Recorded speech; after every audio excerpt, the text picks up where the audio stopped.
Hello friends, आपका मेरे YouTube channel में स्वागत है। पाटलिपुत्र में समुद्रगुप्त नाम का एक सम्राट था। उसके दो पुत्र थे, रामगुप्त और चंद्रगुप्त। राजा समुद्र की इच्छा छोटे पुत्र चंद्रगुप्त को राजा बनाने की थी, लेकिन उधर रामगुप्त राजा बनना चाहता था।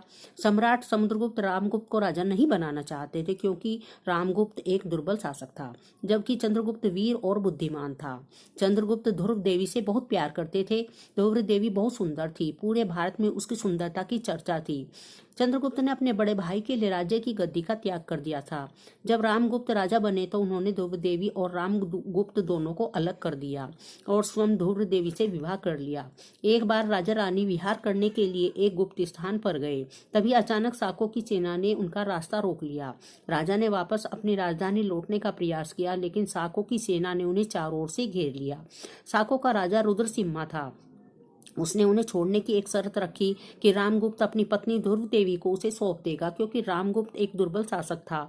उसने वह शर्त मान ली। जब रानी को यह खबर मिली तो वह रामगुप्त पर बहुत क्रोधित हुई। उसके पास कोई विकल्प नहीं था। जब रानी जाने के लिए तैयार हुई तो राजा बहुत खुश हुआ, क्योंकि चंद्रगुप्त भी रानी के साथ जाने के लिए तैयार हो गया। रामगुप्त ने सोचा चंद्रगुप्त साको द्वारा मारा जाएगा। जब रानी ध्रुव देवी और चंद्रगुप्त साको के राजा रुद्रसिम्हा के पास पहुंचे तो चंद्रगुप्त ने रुद्रसिम्हा से कहा, पराई स्त्री पर अनुराग नहीं रखना चाहिए।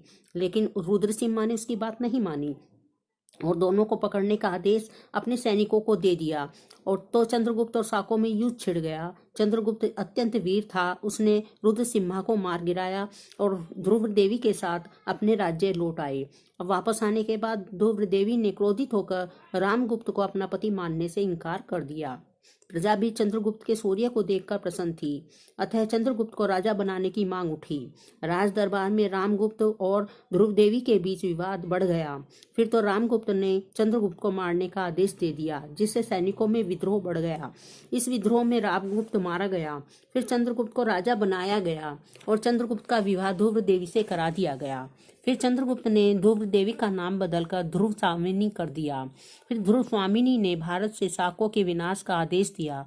साकों को समाप्त करने के लिए चंद्रगुप्त ने विक्रमादित्य की उपाधि धारण की।